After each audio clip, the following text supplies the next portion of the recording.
Sabah everybody and welcome back to the channel. In today's video we're going to do a 24 hours impressions of the brand new Galaxy Watch 3. I've had the watch for literally about 24 hours. I set it up, I connected it to my device, and of course this is the watch that was announced just earlier this week during Unpacked by Samsung. A lot of cool things were announced during that week, but the watch is actually finally here. So let me go ahead and share with you guys what to expect if you decide to pick it up. But not only that, I want to explain and also show some comparisons to some of the earlier generations of Galaxy watches that we've had here in the US. This is TK and this is the Galaxy Watch 3.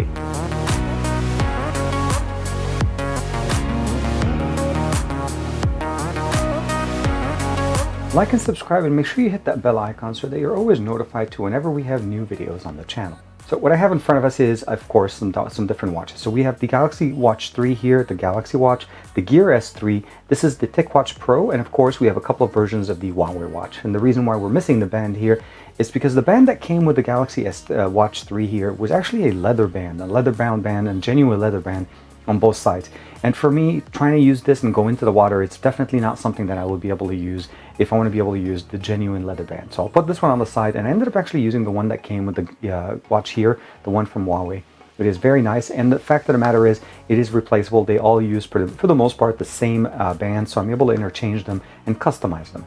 This is part of the problem that I have. I actually have a massive collection of watches. Of course, all of them are smart watches and provide a slightly different experiences. The two watches on the far right are the Huawei watch, and they're running basically proprietary software from Huawei for their watch system. Both of them are actually more like fitness trackers and more so than actual smartwatches because of the functionalities. We don't have ways of actually installing applications or changing the watch faces beyond what's already built into them. And of course, the other thing is that we don't have a way of responding back to notifications.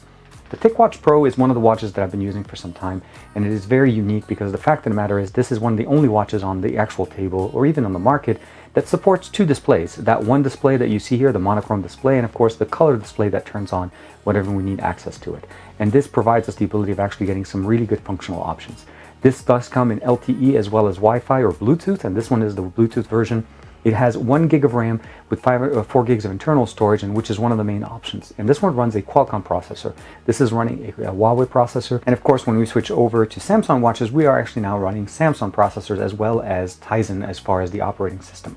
The main features that we get here is actually the evolution of what we get here. There's also a third version of the watches that I don't have on my table, which is the Active 2 that was released last year. And that was the one watch that we actually lost that spinning crown that we have functioning here on all of the watches that you see here.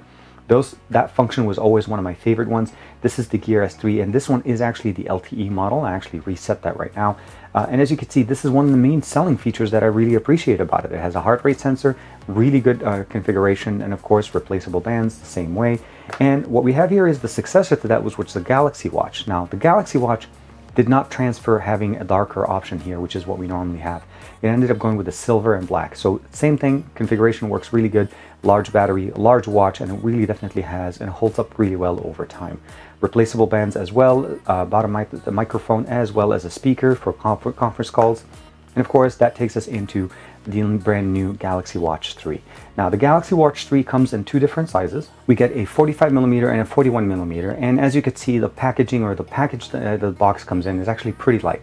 You get the watch, you get the charger, as well as a couple of booklets. Surprisingly, the charger is actually the exact same charger that you usually get with the Galaxy Active 2. So from the standing of what you get here, you can also charge your device, by the way, with most Samsung devices that support reverse wireless charging. So if you have that, this will work. They also do sell some power banks that are available directly from Samsung that also support charging for these watches. So you don't necessarily have to use just one charger. There's many ways of charging it.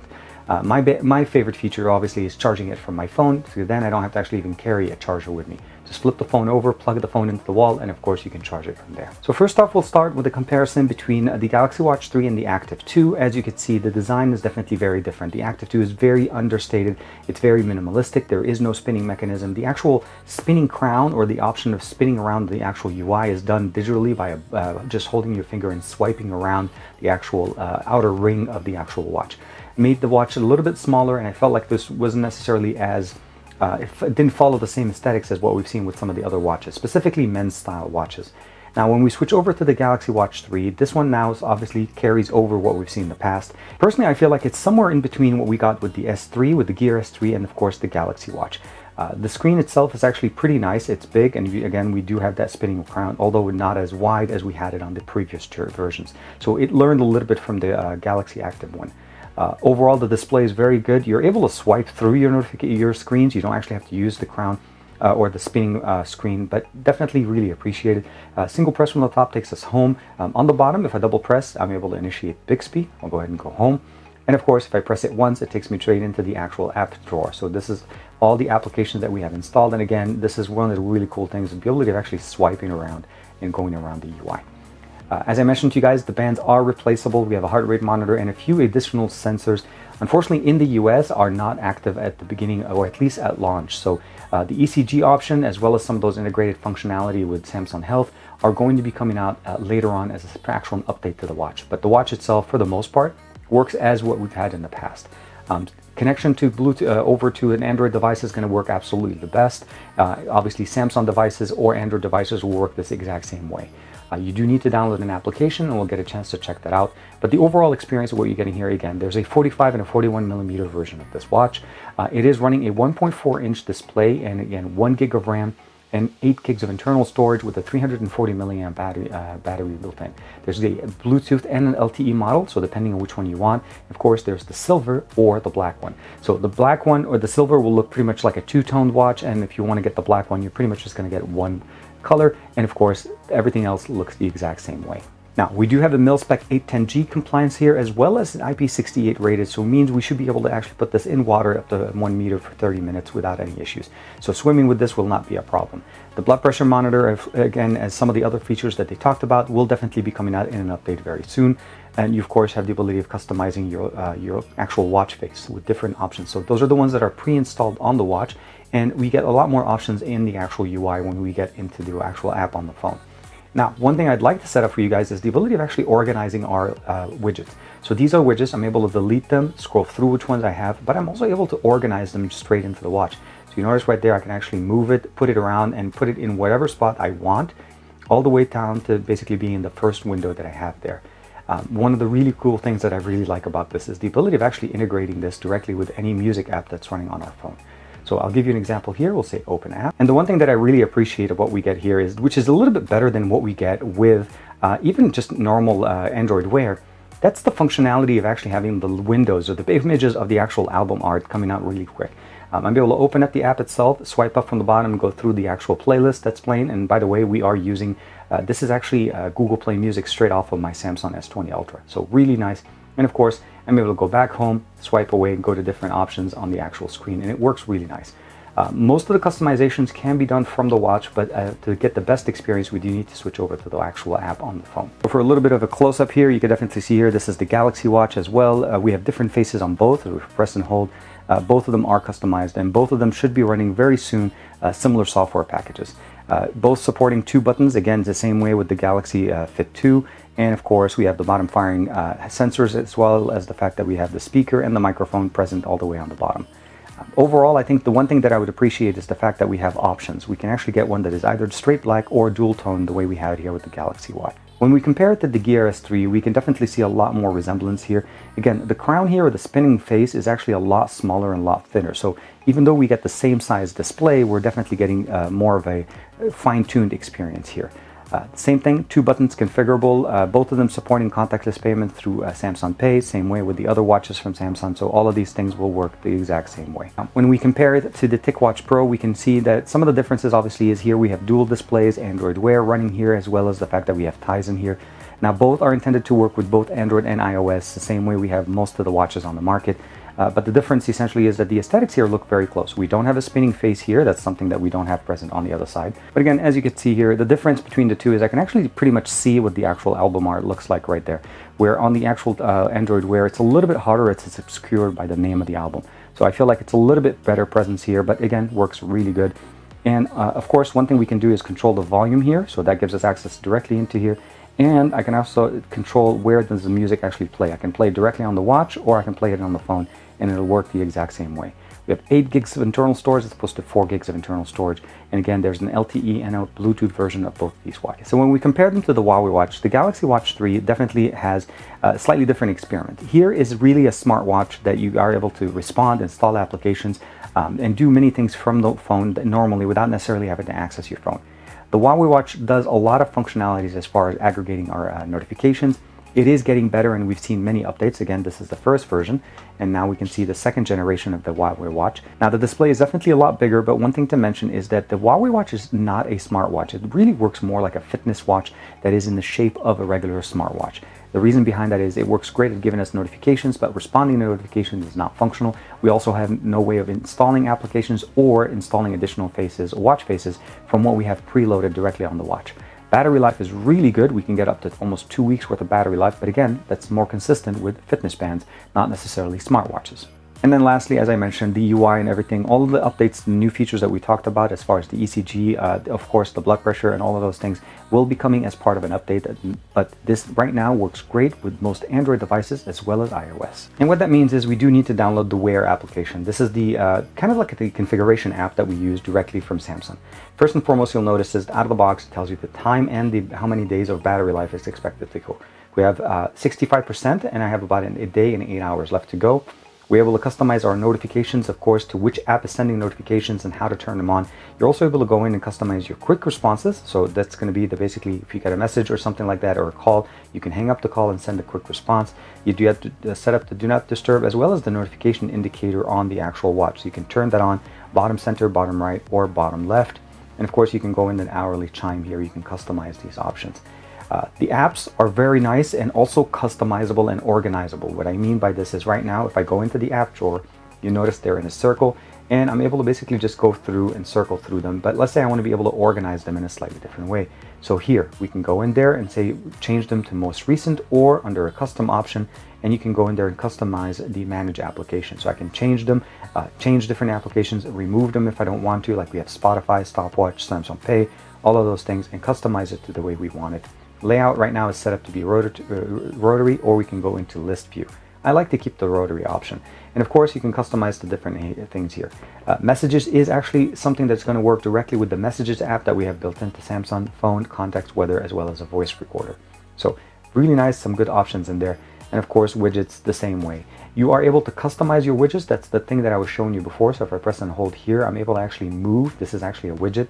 I can press and hold it and of course move it to wherever I want, or I can actually go here and change it in the order that I want. So an example would be right here. If I click on the actual little arrow up here, I'll go ahead and click that. I can move it there. And at this point, when I go back to the watch, I'll go back home, the first option, and then of course hit save. And then of course, once I go back to the watch, this is widget synced from the app. I'll go back here, and of course it goes in this. And if I want to be able to switch it back, I'll just go back here, switch the music back, hit save. I'll give it a second to sync. And next time I swipe, give it a second, it'll take me back to whichever one I want. And of course, we can customize a few different options in there. The next thing, of course, is sound and vibration, ringtone, notification sound, volume, all the different options that you're able to do. And of course, system sound and vibration, you can customize that as well. Under the display, we can set up the brightness of the display, how fast the display will time out, background style, and of course, show last app if you want to be able to turn that on.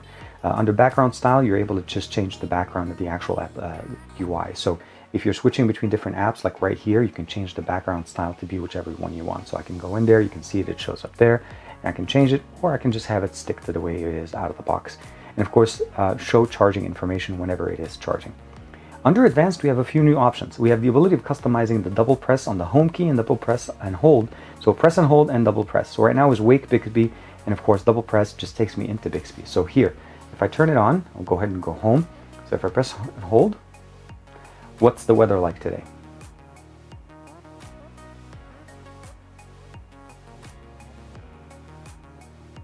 Today, it is sunny with a high of 88 degrees and a low of 58 degrees. So we're able to initiate the Bixby Assistant or the Smart Assistant here directly by either pressing or calling up the application. Wake up gesture, touch wake up, and of course bezel wake up. Water lock, that's the ability of locking the actual device and enabling the water propelling option. That only works pretty much if you're going swimming or you get the watch wet. And you notice that the sound is muffled. You can use that sound, it emits a high frequency sound to be able to basically eject any water out of the speaker. Touch sensitivity can be increased if you're using gloves, do not disturb, good night mode, and theater mode. Again, these are going to be really good options if you want to be able to go in and customize. Now, one thing that I did not know or do not have in the past is the ability of customizing that notification panel or the quick panel. So you notice by default, these are the pages that I have here. Those are the ones we're looking at. But we can again do the same thing we did with the widget. I can reorganize them to be the exact way that I want them. So the do not disturb right now, the Find My Watch, of course, brightness, speaker, airplane mode, and battery saver are the first page.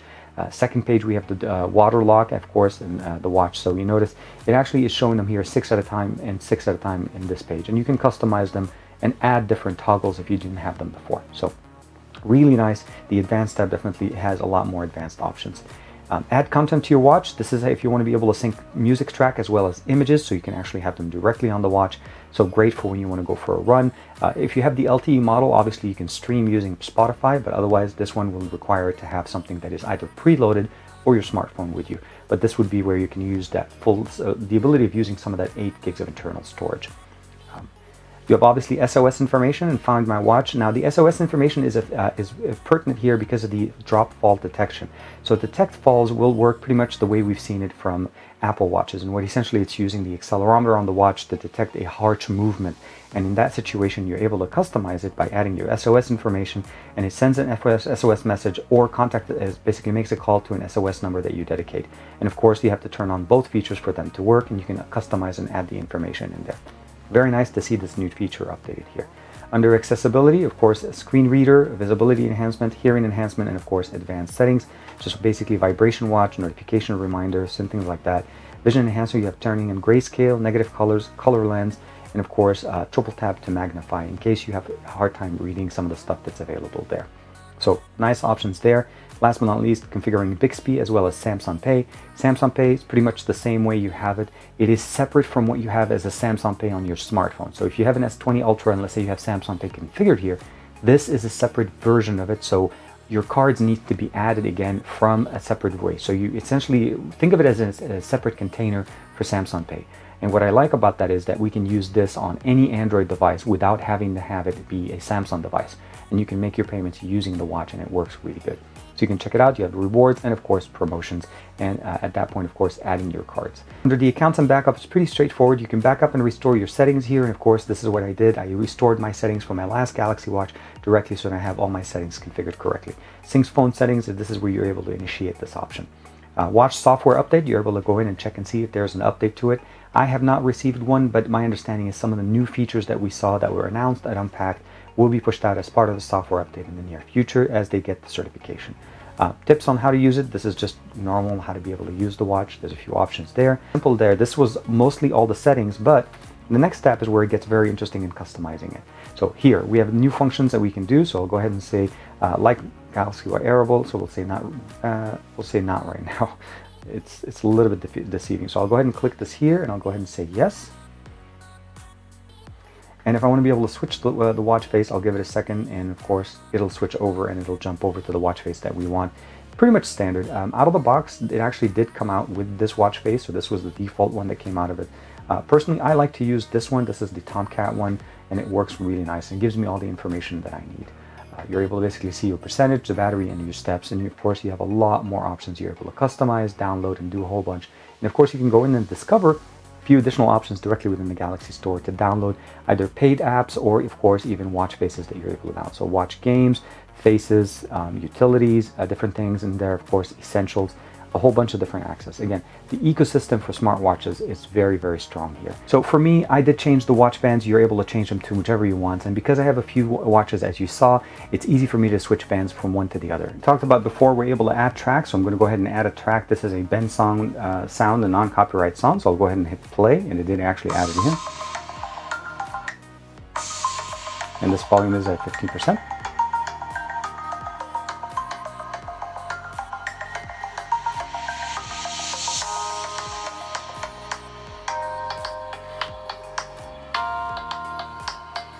And of course, I'm able to switch back to actually controlling the phone to be able to play in the content. So the reason why we have the album art now is because connected to the smartwatch, to the phone. And if I switch over to the watch, it works the exact same way.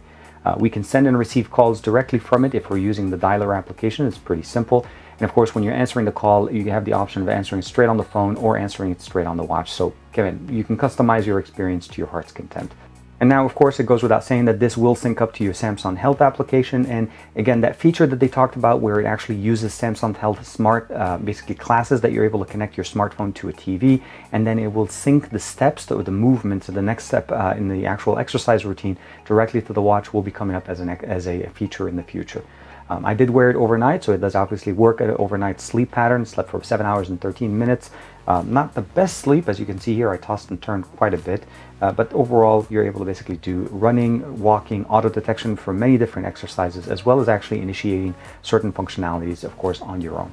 So my initial impressions of this device for the first 24 hours, I would say, is obviously a very positive one. It reminds me exactly what I normally expect from a Galaxy Watch or the Gear S3. It's a new version of it, and I like the fact that they brought back the spinning display. That option is always very nice, and for a tactile watch, it just makes it look a little bit more robust. The customizations in here are obviously absolutely through the roof. We don't have all the new features they announced. That's unfortunately going to be coming out as an update later on. So I feel like if you're thinking about it right now and you'd like the watch, I definitely would go ahead and jump on it. If you're thinking you want to try out those features that they talked about, you probably want to wait a little bit before you're able to try those out, because you're actually getting into the system a little bit early. Overall, works great with Android, works great with iOS. This is not going to be something that's going to be disappointing there. The Wear application works really good. You're able to install it on any device, and of course download Samsung Pay as well as the Samsung Health. So you do need to download a few Samsung applications on whichever phone you decide to use it on. Syncs data for sleep, tracking, exercise. It has auto detection for exercise, as well as obviously swimming, so you're able to basically jump in. And it has mil-spec 810G as well as IP68 certification. So this is going to take a beating, and you're able to basically, do your normal things with it without having to worry about it. Overall, there's going to be two different versions, as I mentioned to you guys, the 41 and the 45, as well as an LTE, as well as obviously a Bluetooth version. I decided to go with the 45mm Bluetooth variant, and that ended up basically being about $429. I picked mine up directly from Best Buy. I was able to order it online, and it was available for me to pick up today. So if you're thinking about it, make sure to check that out and go pick one up for yourself. I will update links in the description below, obviously, to Samsung's website if you'd like to pick it up from them, or as soon as it becomes available on Amazon, as I generally like to give you guys options to where to be able to pick up your tech. Like and subscribe, and make sure you share this video with all your friends. And as usual, I'll see you guys in the next video.